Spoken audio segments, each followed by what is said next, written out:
नमस्कार, मैं हूं सत्यपाल और आप देख रहे हैं CWB हिंदी न्यूज। शक संवत 1948 विक्रम संवत 2083 आज ज्येष्ठ मास के कृष्ण पक्ष की त्रयोदशी तिथि और दिन शनिवार है। तदनुसार अंग्रेजी तारीख 13 जून सन 2026। सबसे पहले आज की सुर्खियां।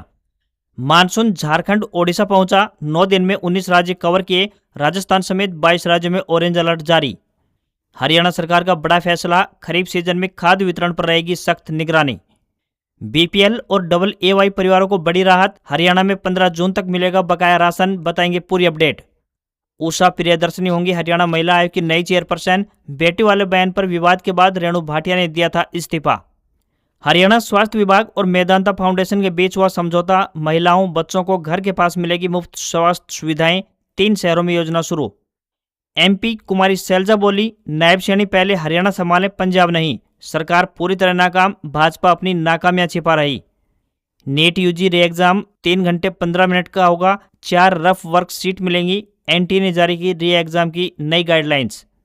कुरुक्षेत्र में लिव इन रिलेशनशिप को लेकर सरोखाप महापंचायत, एक गांव एक गोत्र विवाह पर लगे रोक। उकलाना में किसानों का धरना 21 जून तक स्थगित, टेल तक पानी पहुंचाने का मिला आश्वासन। लोहारू में खेत बचाओ अभियान जागरूकता कार्यक्रम हुआ, कृषि वैज्ञानिकों ने दी मिट्टी जांच कराने की सलाह, रासायनिक खाद के कम प्रयोग पर दिया जोर। शूटर जसपाल राणा का निधन, कॉमनवेल्थ गेम्स में 9 गोल्ड मेडल जीते। अपने कोच के निधन का पता चलते ही मनु भाकर ने ट्रेनिंग रोकी। स्कूलों में प्राइवेट प्रकाशकों की किताब लगाने का विरोध हुआ, रोहतक में योद्धा ग्रुप ने किया प्रदर्शन। DDPO को दी शिकायत, कमेटी बनाने की रखी मांग। महंगाई दर लगातार 5वें महीने बढ़ी, मई में 3.93% पहुंची। खाने पीने की चीजें और ट्रांसपोर्टेशन महंगा हुआ और एक ग्राहक को अब 200 लीटर से अधिक डीजल नहीं मिलेगा। Commercial user retail petrol pump से ईंधन नहीं खरीद पाएंगे। और अब खबरें विस्तार से। हरियाणा में शुक्रवार रात को एक बार फिर से मौसम बदल गया। हिसार, फतेहाबाद, भिवानी और महेंद्रगढ़ में आंधी के बाद तेज बारिश हुई। मौसम विज्ञान केंद्र चंडीगढ़ ने रात 12:30 बजे तक के लिए सिरसा, फतेहाबाद, हिसार, हांसी, भिवानी, चरखी दादरी, महेंद्रगढ़ और जींद में बारिश के साथ ओलावृष्टि का अलर्ट जारी किया। वहीं गुरुवार रात को कई जिलों में 80 किलोमीटर प्रति घंटे की रफ्तार से आंधी व तूफान के साथ बारिश हुई। पेड़ व खंभे टूटकर सड़कों पर गिर गए। फतेहाबाद में टूटे पेड़ों से सड़कें जाम हो गई। इससे पहले सिरसा, सोनीपत, पानीपत, अंबाला और यमुनानगर में तेज बारिश हुई। वहीं आज यानी 13 जून को मौसम थोड़ा साफ रहेगा। उत्तर पूर्वी जिलों पंचकुला, अंबाला, यमुनानगर और दक्षिणी जिलों में मौसम पूरी तरह साफ रहेगा। हालांकि पश्चिमी और मध्य हरियाणा के लगभग 15 जिलों यानी हिसार, सिरसा, फतेहाबाद, भिवानी, चरखी दादरी, रोहतक, झज्जर, महेंद्रगढ़, रेवाड़ी में येलो अलर्ट जारी रहेगा। यहां 40 से 50 किलोमीटर प्रति घंटे की रफ्तार से तेज हवाएं और गरज चमक के साथ हल्की बौछारें गिर सकती हैं। मौसम विभाग के अनुसार 14 जून को सिरसा, फतेहाबाद, हिसार, भिवानी और महेंद्रगढ़ में येलो अलर्ट है। बाकी पूरे हरियाणा में पूरी तरह मौसम साफ रहेगा। 15 जून को सिरसा, फतेहाबाद, हिसार और जींद के कुछ इलाकों में आंधी बारिश का मामूली असर दिख सकता है, जबकि दक्षिणी और पूर्वी हरियाणा में मौसम साफ रहेगा।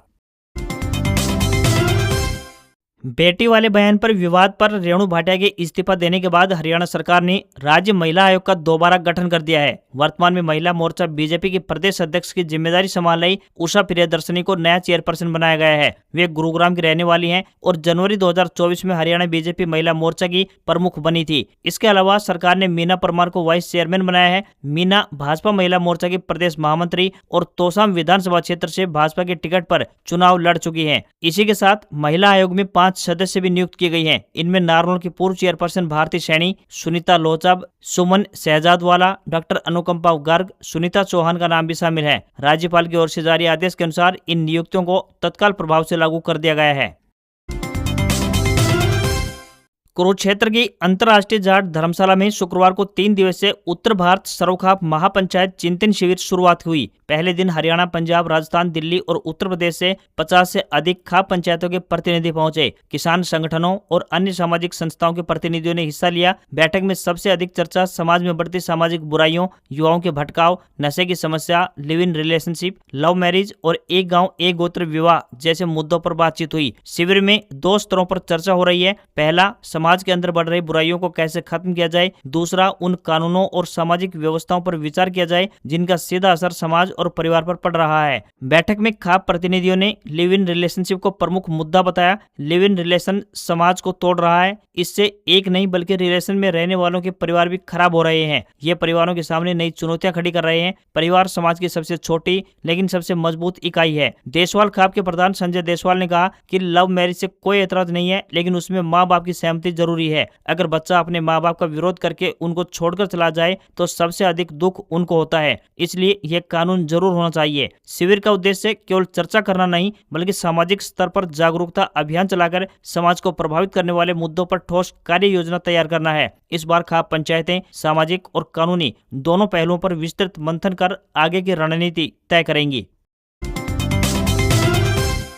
हरियाणा के स्वास्थ्य मंत्री आरती सिंह राव ने कहा कि महिलाओं और बच्चों को घर के पास निःशुल्क स्वास्थ्य सुविधाएं दी जाएंगी। स्वास्थ्य विभाग ने ग्रामीण क्षेत्रों में स्वास्थ्य सुविधाएं मजबूत बनाने के लिए वेदांता कंपनी के साथ 10 साल का OMU किया है, जिसमें महेंद्रगढ़ में अटेली उपमंडल अस्पताल, रेवाड़ी में मीरपुर और गुरुग्राम में फर्रुखनगर स्वास्थ्य केंद्रों को चुना गया है। स्वास्थ्य विभाग बुनियादी ढांचा, दवाइयां और प्रयोगशाला सुविधाएं उपलब्ध करवाएगा, जबकि वेदांता फाउंडेशन तकनीकी विशेषज्ञता, आधुनिक उपकरण, क्षमता निर्माण और विशेषज्ञ स्वास्थ्य सेवाओं के माध्यम से सहयोग प्रदान करेगा। स्वास्थ्य मंत्री ने कहा कि परियोजना के तहत समर्पित सिजेरियन ऑपरेशन थिएटर, आधुनिक लेबर रूम, अल्ट्रासाउंड एवं अन्य डायग्नोस्टिक सुविधाएं निःशुल्क उपलब्ध करवाई जाएंगी। इसके अलावा मातृ एवं नवजात देखभाल सेवाओं को सुदृढ़ किया जाएगा तथा एनीमिया स्क्रीनिंग क्लिनिक भी स्थापित किए जाएंगे। इसके तहत स्त्री रोग विशेषज्ञ, बाल रोग विशेषज्ञ, एनेस्थेटिस्ट और रेडियोलॉजिस्ट जैसे विशेषज्ञ चिकित्सकों की उपलब्धता सुनिश्चित की जाएगी। इससे ग्रामीण और दूरदराज क्षेत्रों में लोगों को अपने क्षेत्र में ही बेहतर और गुणवत्तापूर्ण निःशुल्क स्वास्थ्य सुविधाएं मिल पाएंगी। प्रारंभिक रूप से इसे 10 वर्षों के लिए लागू किया गया है।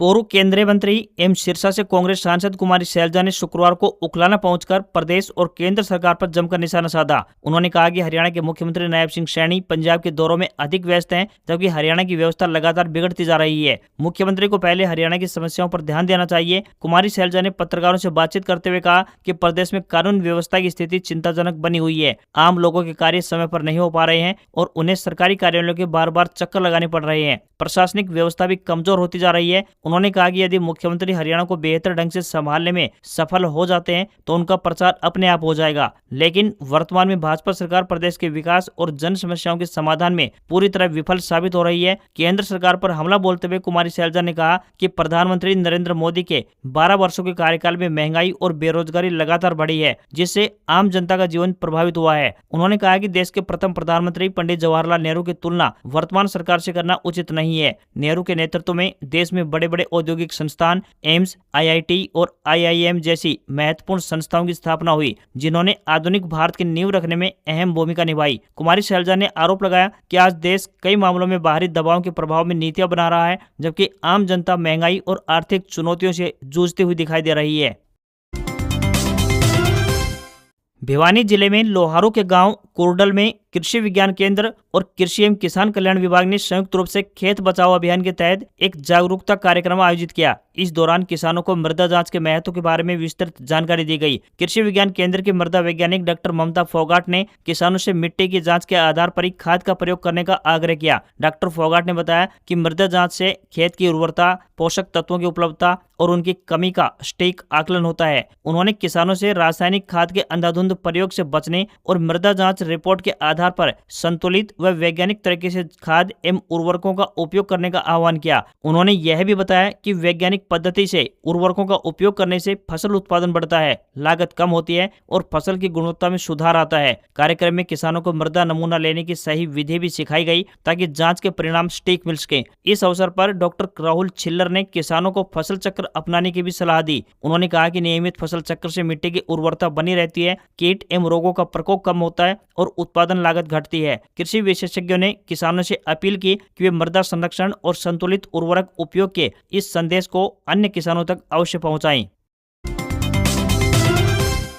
रोहतक के प्राइवेट स्कूलों में एनसीईआरटी की बजाय प्राइवेट प्रकाशकों की किताब लगाने को लेकर योद्धा ग्रुप ने विरोध प्रदर्शन किया। साथ ही डीडीपीओ के माध्यम से सरकार के नाम ज्ञापन सौंपा और प्राइवेट स्कूलों पर नकेल कसने के लिए कमेटी बनाने की मांग रखी। योद्धा ग्रुप के अध्यक्ष निश्चय नरवाल ने बताया कि प्राइवेट स्कूलों में प्राइवेट प्रकाशकों की किताबों के उपयोग पर लगातार शिकायतों के बावजूद कोई कार्रवाई नहीं हो रही है। साथ ही निरीक्षण टीम का गठन करके कानूनी कार्रवाई नहीं कर रहे, जिसके कारण गरीब घरों के बच्चों को महंगी शिक्षा का बोझ उठाना पड़ रहा है। निश्चय नरवाल ने बताया कि जिले के अनेक प्राइवेट स्कूलों में निर्धारित मानकों के विपरीत प्राइवेट निजी प्रकाशकों की किताबों का उपयोग लगातार किया जा रहा है। इस विषय में शिक्षा मंत्री व शिक्षा विभाग के अधिकारियों को कई बार शिकायत की है, लेकिन कोई कार्रवाई नहीं हो रही। नियमानुसार स्कूल में एनसीईआरटी, एससीईआरटी बुक्स पढ़ाई जानी चाहिए व स्कूलों द्वारा स्कूल वेबसाइट पर स्कूल में पढ़ाई जाने वाली किताबों का पूरा रिकॉर्ड अपलोड करना होता है, लेकिन ऐसा नहीं हो रहा। निश्चय नरवाल ने कहा कि स्कूल की छुट्टी खत्म होने के बाद जुलाई में 1 सप्ताह का इंतजार किया जाएगा। इसके बाद भी अगर विभाग की तरफ से कार्रवाई नहीं होती है तो डीसी ऑफिस पर धरना दिया जाएगा। राजधानी चंडीगढ़ में आयोजित समीक्षा बैठक में कृषि एवं किसान कल्याण मंत्री श्याम सिंह राणा ने अधिकारियों को स्पष्ट निर्देश दिए हैं कि आगामी खरीफ सीजन में किसानों को खाद की किसी भी प्रकार की कमी नहीं होनी चाहिए। उन्होंने कहा कि सीजन शुरू होने से पहले पर्याप्त मात्रा में खाद का स्टॉक उपलब्ध करवाया जाए और वितरण व्यवस्था को पूरी तरह से सुचारू रखा जाए ताकि किसानों को समय रहते जरूरी खाद मिल सके। बैठक में कृषि विभाग, हैफेड और खाद उत्पादक कंपनियों के प्रतिनिधियों ने हिस्सा लिया। श्याम सिंह राणा ने निर्देश दिए कि खाद का वितरण मेरी फसल मेरा ब्यौरा पोर्टल के आधार पर किया जाए। किसानों द्वारा पोर्टल पर दर्ज फसल और रकबे के अनुसार ही खाद उपलब्ध करवाई जाए ताकि किसी तरह की गड़बड़ी या अनियमितता की संभावना न रहे। खरीफ सीजन के दौरान किसी भी जिले में खाद की कमी की शिकायत न आए और जरूरत के अनुसार समय रहते पर्याप्त आपूर्ति की जाए। इससे किसानों को समय पर खाद उपलब्ध होगा, जिससे खेती को सुचारू बनाए रखना और उत्पादन पर किसी तरह का असर नहीं पड़ेगा। भारत के दिग्गज शूटर जसपाल राणा का शुक्रवार को निधन हो गया। 1 जून को जर्मनी से लौटते समय फ्लाइट में 49 साल के राणा की तबीयत बिगड़ी थी। दिल्ली पहुंचने पर उन्हें एक निजी अस्पताल में भर्ती करवाया गया था, जहां उनके हार्ट में स्टेंट डाला गया था। National rifle association of India के प्रेसिडेंट कालीकेश नारायण सिंह देव ने उनके निधन की पुष्टि की। जसपाल राणा ने कॉमनवेल्थ गेम्स में 9 बार गोल्ड मेडल जीते थे। इनमें लगातार 4 एशियन के गोल्ड शामिल रहे। राणा पेरिस ओलंपिक में डबल ओलंपियन मेडल जीतने वाली शूटर मनु भाकर के कोच भी थे। उन्हें फरवरी 2025 में 25 मीटर पिस्टल के लिए भारतीय जूनियर टीम का हाई परफॉर्मेंस कोच बनाया गया था। जसपाल राणा ने कॉमनवेल्थ और एशियन गेम्स को मिलाकर कुल 23 मेडल अपने नाम किए थे। उन्हें 18 साल की उम्र में अर्जुन अवार्ड से भी सम्मानित किया गया था। साल 2008 ओलंपिक में भारत को शूटिंग का पहला गोल्ड मेडल दिलाने वाले अभिनव बिंद्रा ने जसपाल राणा के निधन पर शोक जताया है। सोनीपत जिला खाद्य एवं आपूर्ति नियंत्रक विंसल सहरावत ने जानकारी दी है कि जिले के अंतर्गत आने वाले सभी बीपीएल और AA परिवारों की सुविधा को ध्यान में रखते हुए बड़ा फैसला लिया गया है। जिन लाभार्थियों को मई माह का राशन नहीं मिल पाया था, वे अब 15 जून तक चीनी और सरसों तेल प्राप्त कर सकेंगे। अधिकारियों के अनुसार मई महीने में पुरानी POS मशीनें बंद होने के बाद डिपो धारकों को नई POS मशीनों से राशन वितरण करने के निर्देश जारी किए थे। तकनीकी बदलाव के कारण कुछ स्थानों पर राशन वितरण कार्य समय पर शुरू नहीं हो पाया था, जिससे कई पात्र परिवारों को समय रहते उनका राशन नहीं मिल पाया। अब ऐसे सभी पात्र लाभार्थी बिना किसी परेशानी के अपना बकाया राशन प्राप्त कर सकते हैं। विभाग ने स्पष्ट किया है कि जिन परिवारों को मई महीने में आवश्यक वस्तुएं नहीं मिल पाई थी, वे निर्धारित समय सीमा के भीतर अपने नजदीकी राशन डिपो पर पहुंचकर राशन प्राप्त कर लें।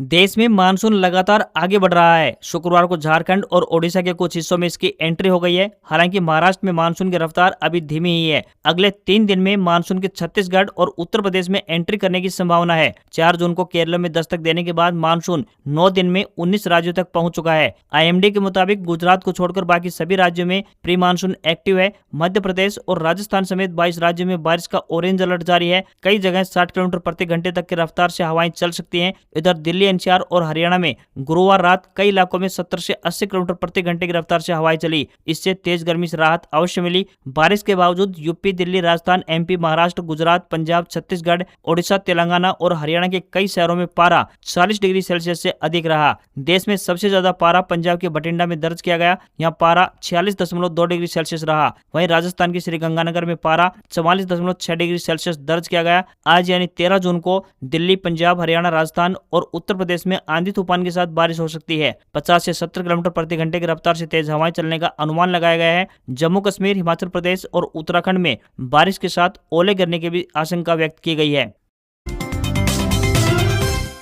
नेशनल टेस्टिंग एजेंसी यानी एनटीए ने नीट यूजी री एग्जाम में कुछ बदलाव किए हैं। नई नोटिस के तहत परीक्षा का समय अब 180 मिनट से बढ़ाकर 195 मिनट कर दिया गया है। इसके अलावा आंसर शीट में रफ वर्क के लिए भी जगह बढ़ाई गई है। नीट यूजी 2026 इस साल पेपर लीक के चलते रद्द कर दिया गया था। री एग्जाम अब 21 जून को आयोजित होने जा रहा है, जिसे लेकर नए बदलाव किए गए हैं। नीट यूजी परीक्षा 3 मई 2026 को हुई थी, लेकिन पेपर लीक के आरोपों के बाद 12 मई को एनटीए ने इसे रद्द कर दिया था। मामले की जांच सीबीआई कर रही है और अब 21 जून 2026 को दोबारा से परीक्षा होने जा रही है। एग्जाम होने तक पेपर सेंटर्स को कड़े प्रतिबंध का पालन करना होगा। उन्हें 21 जून तक लॉकडाउन में रखा जाएगा ताकि पेपर लीक होने की आशंका न रहे। वहीं एनटीए ऐसा नया सिस्टम बनाने पर भी काम कर रहा है, जिसमें सवाल तैयार करने वाले एक्सपर्ट को भी नहीं पता होगा कि वह किस एग्जाम के क्वेश्चन पेपर बना रहे हैं। इस परीक्षा के माध्यम से देश के सभी सरकारी और निजी मेडिकल कॉलेजों में एमबीबीएस, बीडीएस, आयुष यानी बीएएमएस और बीएचएमएस और नर्सिंग जैसे कोर्सेज में एडमिशन मिलता है, जिसमें एम्स जैसे प्रतिष्ठित संस्थान भी शामिल हैं। आम ग्राहक एक दिन में अधिकतम अब 200 लीटर ही डीजल खरीद पाएंगे। इस डीजल को दोबारा बेचने पर भी पूरी तरह से रोक रहेगी। इसके अलावा अब फैक्ट्रियों और कॉमर्शियल यूजर्स को रिटेल आउटलेट से ईंधन नहीं मिलेगा। केंद्र सरकार ने 11 जून 2026 को इसे लेकर एक आदेश जारी कर दिया है। अब इन बड़े उपभोक्ताओं को केवल बल्क सेल पॉइंट से ही ईंधन खरीदना होगा। सरकार ने यह कदम देश के कुछ हिस्सों में रिटेल पंपों पर अचानक से बढ़ी असामान्य बिक्री को देखते हुए उठाया है। यह पाबंदी शुरुआती तौर पर 90 दिनों के लिए लागू की गई है। सरकार का कहना है कि इस फैसले से आम उपभोक्ताओं के लिए ईंधन की किल्लत नहीं होगी। इसके तहत अब कोई भी फैक्ट्री, कॉमर्शियल संस्थान या फिर बड़ी संस्थाएं आम गाड़ियों वाले पेट्रोल पंप से डीजल या पेट्रोल नहीं खरीद पाएंगे। उन्हें अपने खुद के कंज्यूमर पंप या तय बल्क सप्लाई चैनलों से ही तेल लेना होगा। अमेरिका से संभावित समझौते को लेकर ईरान ने कहा है कि दोनों देश डील के पहले से कहीं ज्यादा करीब पहुंच चुके हैं। ईरानी विदेश मंत्री अब्बास अरागची ने मीडिया से समझौते की शर्तों को लेकर कयास लगाने से बचने की अपील भी की है। अरागची ने सोशल मीडिया प्लेटफॉर्म एक्स पर लिखा है कि प्रस्तावित समझौता ज्ञापन यानी एमओयू अब तक के सबसे नजदीकी चरण में है। उन्होंने कहा कि डील को अंतिम रूप दिए जाने तक मीडिया को इसकी शर्तों पर अटकलें नहीं लगानी चाहिए। समझौता पूरा होने के बाद सभी जानकारियां सार्वजनिक कर दी जाएंगी। दिलचस्प बात यह है कि अमेरिकी राष्ट्रपति डोनाल्ड ट्रंप ने भी अरागची की पोस्ट शेयर की है। इससे पहले ट्रंप ईरानी मीडिया में लीक हुई कथित शर्तों को खारिज कर चुके हैं और कह चुके हैं कि उनका वास्तविक समझौते से कोई संबंध नहीं है। अमेरिका और ईरान के बीच संभावित शांति समझौता भले ही अंतिम चरण में पहुंचता दिख रहा हो, लेकिन तेहरान में इसे लागू करने से पहले लंबी मंजूरी प्रक्रिया से गुजरना होगा। अंतिम फैसला ईरान के सर्वोच्च नेता अयतुल्ला अली खोमेनेई और राष्ट्रीय सुरक्षा से जुड़े शीर्ष नेतृत्व के हाथ में होगा। उनकी मंजूरी के बाद ही समझौते को औपचारिक रूप से स्वीकार किया जा सकेगा। ईरान अमेरिका के बीच संभावित शांति समझौते की खबरों से भारतीय शेयर बाजार में तेजी देखने को मिली। सेंसेक्स 1695 अंक उछलकर 75,527 पर बंद हुआ, जबकि निफ्टी 461 अंक चढ़कर 23,622 के स्तर पर पहुंच गया। कारोबार के दौरान रियल्टी, प्राइवेट बैंक, सरकारी बैंक और फाइनेंशियल सर्विसेज सेक्टर के शेयरों में सबसे अधिक खरीदारी देखने को मिली। सुबह भी बाजार मजबूत शुरुआत के साथ खुला था। बाजार में तेजी की वजह अमेरिकी राष्ट्रपति डोनाल्ड ट्रंप का बयान रहा। ट्रंप ने दावा किया कि ईरान के सर्वोच्च नेता ने एक नए समझौते को मंजूरी दे दी है। उनके मुताबिक इस समझौते के तहत ईरान परमाणु हथियार नहीं रखेगा और डील होने पर हॉर्मुज जलडमरू मध्य को भी खोल दिया जाएगा। सोना चांदी के दाम में तेजी देखने को मिली। India bullion and jewellers association के अनुसार 1 किलोग्राम चांदी 9,991 रुपए बढ़कर 2,43,000 रुपए पर पहुंच गई है, तो वहीं 10 ग्राम 24 कैरेट सोना 3,018 रुपए बढ़कर 1,48,000 रुपए पर पहुंच गया है। इसके अलावा 22 कैरेट सोने का दाम 1,35,210 रुपए प्रति 10 ग्राम के स्तर पर पहुंच गया है। इसके अलावा $1 का रेट 95 रुपए 17 पैसे पर पहुंच गया है। आज खबरों में इतना ही। देखते रहिए आपका अपना हरियाणा का सबसे बेहतरीन news channel CWB Hindi news. नमस्कार। इसी आशा के साथ आपका दिन शुभ रहे।